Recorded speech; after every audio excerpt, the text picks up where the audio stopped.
প্রথমে সরি চেয়ে নিচ্ছি, আজকে ভিডিওটা পোস্ট করতে অনেকটা লেট হয়ে গেছিলো। আজকে আসলে মনটা ভীষণ খারাপ। আমি বলতেছি হচ্ছে আজকে 13 তারিখ মঙ্গলবারের কথা, যদিও ভিডিওটা সোমবারে করা, কিন্তু আমি ভয়েস ওভার দিতেছি মঙ্গলবারে, সেজন্য বলতেছি। তো আমার মেয়ের স্কুল থেকে এসে মানে একটা খারাপ ঘটনা দেখলাম আর কি, যার কারণে আমার মনটা এত পরিমাণে খারাপ হয়ে গেল। সেই জন্য ভিডিওটা আসলে আজকে ভাবছিলাম না যে ভিডিও দেবো বলে, তারপরে ভাবলাম যে না, আসলে এটাও তো আমার একটা কাজ, এখানেও তো কাজ, মানে আমি একটা কাজ করি। তো সেই জন্য তারপরে আবার অনেক কষ্ট করে মনের সাথে যুদ্ধ করে বলতে গেলে আজকে ভিডিওটা তারপর একটু এডিট করে, সেরকম কোনো এডিট করি নাই, জাস্ট একটু এডিট করে আপনাদের সাথে আপলোড করে দিচ্ছি। গুড মর্নিং বন্ধুরা, কেমন আছেন আপনারা সবাই? আশা রাখছি যা যেখানে আছেন সবাই খুব ভালো আছেন আর সুস্থ আছেন। আর আমরাও আপনাদের দোয়া ভালোবাসায় ভালোই ছিলাম, তবে এখন মন থেকে না একটু ভেঙে গেছি আর কি, মানে প্রচণ্ড পরিমাণে খারাপ লাগতেছে, হয়তো আমি আপনাদেরকে বলে বোঝাতে পারবো না। তো যাই হোক, আজকে হচ্ছে 12ই মে সোমবার, আর এখন বাজে সকাল 6:30। তো এখন থেকে ভিডিওটা শুরু করে দিলাম। দেখেন, একবার ঘুম ভাঙছে তখন প্রায় 4:30 বাজে। তো তখন ভাবলাম যে এত সকালে উঠে কি করব, তারপর এখন উঠছি, এখন প্রায় 6:30 বাজে। উঠার পরেই দেখি প্রায় ভালোই বৃষ্টি বাতাস, আর দেখলেন এই বাতাসের কারণে আমার গোলাপ ফুল গাছের যে ডালগুলো ছিল, নতুন নতুন ফুল ফুটছে, যেহেতু কচি কচি ডাল, সবগুলো ডাল একদম হালায়া ফেলছে। আর লাকি বেম্বু গাছটার ডাল তো দেখলেন একবারে নিচে ফালাই দিছে। আর আমার যে গোলাপ ফুল যে মানে যে ইয়াটাতে রাখছিলাম আর কি, মাটির ইয়াটাতে পটটাতে, সেটা ভেঙে গেছে। তো সকালবেলা এগুলো দেখেও আসলে মনটা খারাপ হয়ে গেল। আর তারপরে আরেকটা খবর শুনে মনটা খারাপ হয়ে গেল আর কি। তো যাই হোক, এই তো 6:30টার দিকে ঘুম থেকে উঠলাম, উঠে আগে দরজা জানালাগুলো খুলে দিচ্ছি, যাতে একদম বাহিরের ফ্রেশ ফ্রেশ আবহাওয়াগুলো ভিতরে ঢুকে, হাওয়াগুলো। আর যেহেতু বাতাস হচ্ছে প্লাস বৃষ্টি হচ্ছে, যে আমি জানালাগুলো খুলে দিচ্ছি, এত সুন্দর বাতাস ঘরে ঢুকতেছে, একদম মানে ঠান্ডা ঠান্ডা ফ্রেশ বাতাস ঘরে ঢুকতেছে। আর খুব পরিমাণে ভালো লাগছিল, মনটা চাইছিল যে অনেক সময় জানালাতে দাঁড়িয়ে থাকি, কিন্তু না, তা তো হবে না, কারণ বুঝে নেই কাজকর্ম তো টাইম টু টাইম করতে হবে। সৃষ্টিবাবুর তো অফিস আছে। আর আজকে সকালে আসলে আবহাওয়া এত খারাপ দেখে তারপর সৃষ্টিকে আর ঘুম থেকে তুলিও নাই, ডাক দিয়ে স্কুলেও পাঠাই নাই। ওর বাবু বলতেছে থাক, আজকে খারাপ দিনের মধ্যে পাঠানো লাগবে না, কারণ বলা তো জানা পড়ে, যদি দিনের অবস্থা আরও খারাপ হয় তাহলে তুমি রাত্রিকে নিয়ে কী করবা, কীভাবে যাইবা, কীভাবে আসবা। তো এই জন্য কিন্তু আজকে সৃষ্টিকে স্কুলে পাঠাই নাই। তো তারপর হচ্ছে পরে দেখি আবার আবহাওয়াটা ভালো করে ফেলছে, পরে আবার মনটা খারাপ হয়ে গেল যে মেয়েটাকে স্কুলে পাঠাইলাম না। ও ঘুম থেকে একটু সময় কান্নাকাটি করছে যে কেন স্কুলে যাইতে পারলো না।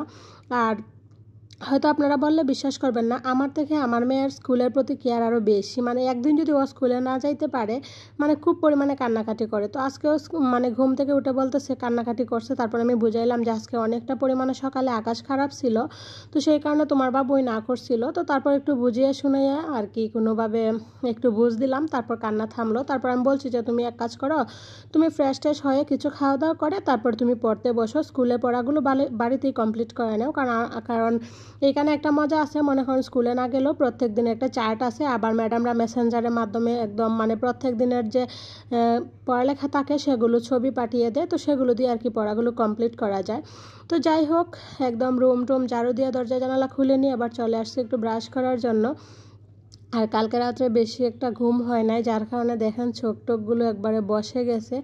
আর বেশি একটা ভালোও লাগছিল না, কাজকর্ম মানে করতে মন চাইছিল না। তারপর ওই যে বুঝেন না, আমি যেমন তেমন, আমরা না ধরেন বাসায় থাকবো, ওর বাবুরকে তো খাওয়া দাওয়া করিয়ে তারপর অফিসে পাঠাইতে হবে, তাই না?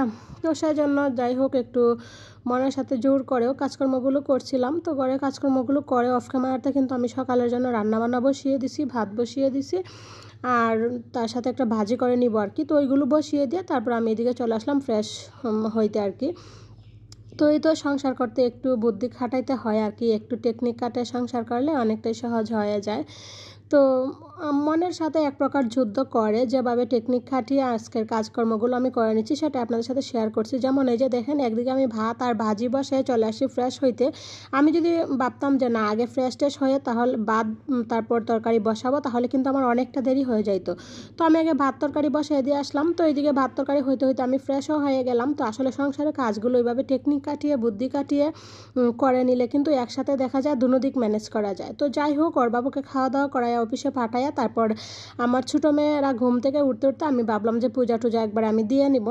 তো ওরা এখনও ঘুমাইতেছে। তো ওরা ঘুমিয়ে থাকতে থাকতে এদিকে এই যে আমি স্নান টান করে পূজা দিয়ে নিলাম, তারপর একটু গীতা পাঠও করে নিলাম। তো যেদিন সময় পাই সেদিন আর কি গীতা পাঠটা করা হয়, আর যেদিন সময় না পাই তো সেদিন করা হয় না। তো সৃষ্টি উঠে গেছে, যে আমি পূজা দিতে আসলাম তখন সৃষ্টি উঠে গেছে। তারপর ওকে বললাম তুমি ফ্রেশ হয়ে একটু পড়তে বসো, আমি পূজাটা দিয়ে নিই, গীতা পাঠটা করে তারপর তোমাকে কিছু করে দিব। তারপর ও বলতেছে আচ্ছা ঠিক আছে।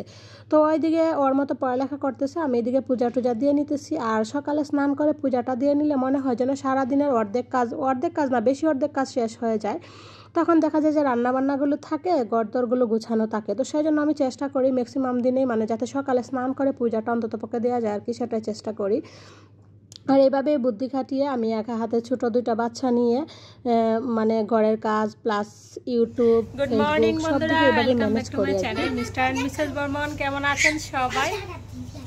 আশা রাখছি যা যেখানে আছেন সবাই খুব ভালো আছেন আর সুস্থ আছেন, আর আমরা খুব ভালো আছি সুস্থ আছি। আজকে হচ্ছে 12ই মে, রোজ সোমবার, আর এখন বাজে সকাল 11টায়, প্রায় 10:40 বাজে। এই যে আরেকজনের অবস্থা, দোলনায় বসে বসে বই পড়ে। বলেন কোন মানুষ এরকম ভাবে পড়ে? এটা কি পড়ার নিয়ম? আর একজন এই যে এদিকে ঘুম থেকে উঠছে, ওইটাই যে দাঁড়ায় আছে। আর 11টা বাজে, দেখেন আজকে আমার বিছানা এখনো তোলা হয় নাই, কারণ রাত্রি মাত্র ঘুমায়া উঠছে। তো ও এখন ঘুমায় উঠছে, এখন আমি বিছানা টিছানা তুলবো, তুলে তারপরে সৃষ্টিকে অফ ক্যামেরাতে আমি এই যে কেক দিয়ে দিছিলাম, আর ঘরে লিচু ছিল, লিচু দিয়ে দিছিলাম। তো ওকে বলছি ভাত খাও বা অন্য কিছু খাও, ওকে অন্য কিছু খাবে না।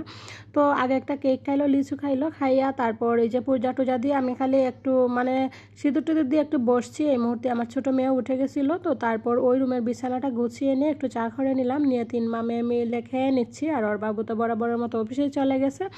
তো এখন প্রায় 11:30টার উপরেই বাজে। তো এখন চলে যাব রান্নাঘরে, দুপুরে রান্নাবান্নাগুলো বসিয়ে দেবো। তো আজকে দুপুরে ভাবতেছি কাঁকরোল আর আলু দিয়ে ভাজি করব, কারণ কাঁকরোলগুলো দেখছিলাম বেশি অর্ধেকগুলোই পেকে পেকে গেছিলো। তো সেই জন্য ভাবলাম আজকে যদি না রান্না করি কালকে হয়তো নষ্টই হয়ে যাবে।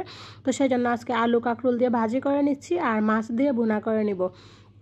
আর মাছের বোনাটা আমি একদম মাংসের মতো করে করি আর কি, মাংসের যা যা মশলা দেই সেম টু সেম সবগুলা মশলাই আমি মাছের বোনাতে দেই।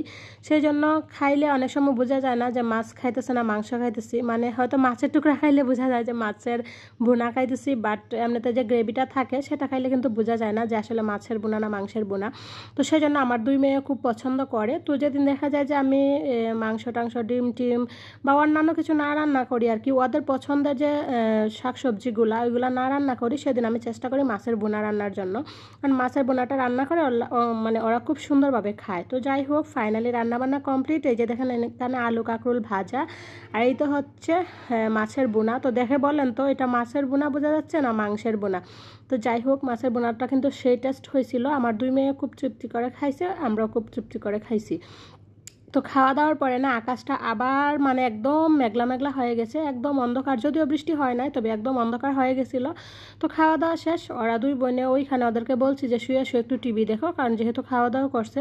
তো বললাম যে ফাল্লি কইরো না, শুয়ে শুয়ে একটু টিভি দেখো। তো ওরা 2 বোনে শুয়ে শুয়ে টিভি দেখতেছে, এদিকে আমি টেবিলটা ক্লিন করে নিচ্ছি। আর ওর বাবু চলে গেছে অফিসে, তো ওদের আজকে স্টাফ মিটিং আছে আর কি, 3টার দিকে স্টাফ মিটিং, এখন প্রায় 2:30টার মতো বাজে। তো ওর বাবু খাওয়া দাওয়া করে মানে রেডি হয়ে চলে গেছে অফিসে মিটিংয়ে অ্যাটেন্ড করতে, আর এদিকে আমার মতো করে আমি কাজকর্মগুলো সেরে নিচ্ছি।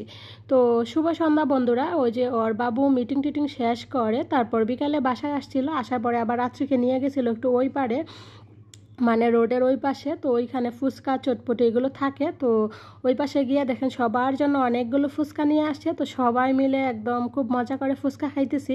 তবে আজকের ফুচকার যে টক জলটা সেটা আমার কাছে ভালো লাগছে না, মানে টক জলটা এত পরিমাণে চিনি দিয়ে ফেলছে, মানে টক জল আর মনে হয় না, মিষ্টি টক মনে হয়।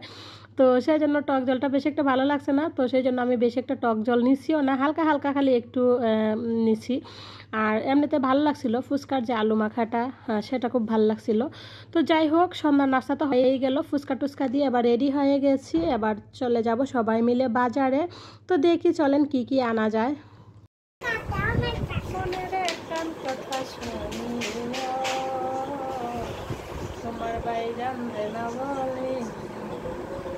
যাই হোক, বাঙ্গা গলা একটু গান গেয়ে ফেললাম, কেউ কিছু মনে করবেন না। গান আসলে আমার খুব ভাল লাগে, আমি ছোটো থেকে খুব গান গাইতে পছন্দ করতাম, আর অনেক স্কুল কলেজের প্রোগ্রামে গান গাইতামও। বিয়ের পরে আর সেটা হয় না।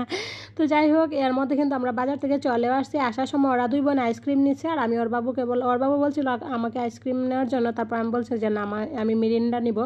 আর কোল্ড ড্রিঙ্কসের মধ্যে মিরিন্ডাটা না আমার কাছে খুব ভাল লাগে, তো সেই জন্য মিরিন্ডাই নিলাম। তারপর ওর বাবু বললো তাহলে ঠিক আছে, আমাদের 2 জনের জন্য একটা মিরিন্ডা নিয়ে নেও, আর ওরা 2 বোনের 2টা আইসক্রিম নিয়ে নেক। তো ওরা 2 বোনের 2টা আইসক্রিম খাইতেছে, এবার আমরা মিরিন্ডা খেয়ে নিলাম। আর আমাদের মিরিন্ডাকে আমরা একলা খাবো, ওরা তো ভাগ বসাবে জানাই, তো ওদেরকেও দিলাম। তারপর চলে আসলাম এদিকে, লিচুগুলো একটু বুটে নিব। তো কালকে লিচু নিয়ে আসছিল ওর বাবু 50টা, তো খাইতে খাইতে এগুলো আছে আর কি, বুটবো করে, আর বুটা হয়েছিল না। তো এখন ফাইনালি বুটাগুলো ছাড়িয়ে রাখলাম। আর আগের লিচু ছিল সেগুলো দেখলেন একটু শুকাই গেছে, দেখে ওইগুলো আর খাবে না, তো ওইগুলো ফেলে দিব আর কি। তো চলেন এবার শেয়ার করি বাজার থেকে কি কি জিনিস নিয়ে আসলাম। আর আজকে আমি একবারে আমার হাজব্যান্ডের পকেট ফাঁকা করে দিছি। তো আমার হাজব্যান্ডকে বলছিলাম যে আমি শুধু 2টা জিনিস নিয়ে আসবো, একটা ঝুড়ি আর হচ্ছে একটা বক্স, এই 2টার কথা বলে নিয়েছিলাম। তবে এই যে র্যাক, তারপর হচ্ছে লন্ড্রি বাস্কেট, আরও যে ওই যে কসমেটিক্স আছে কিছু, হ্যান্ড ওয়াশ, ওইগুলো কিন্তু আসলে বলছিলাম না। তো যাই হোক, এই যে দেখেন ফাইনালি কত কিছু নিয়ে আসলাম। একটা লন্ড্রি বাস্কেট আসলে খুব প্রয়োজন ছিল, তো একটা লন্ড্রি বাস্কেট, র্যাক, আর এই দেখেন সৃষ্টির মামপটটা খুব সুন্দর, তাই না? যেমন সুন্দর দামটাও কিন্তু নিচ্ছে সেই সুন্দর, 195 টাকা, একবার 195 টাকা এই। তো যাই হোক, খুব ভালো লাগছে ওর মামপটটা। আর তার সাথে এই তো তেল ছিল, কাপড়ের ক্লিপ ছিল, আর সৃষ্টি যখন হয়েছিল তখন কাপড়ের 1 পাতা ক্লিপ কিনছিলাম, এতদিন পর্যন্ত গেল, এখন 4-5টা ক্লিপ ছিল, তো সেই জন্য ক্লিপও নিয়ে আসলাম। তো আজকের মতো ভিডিওটা এখানেই শেষ করলাম, সবাই ভালো থাকবেন।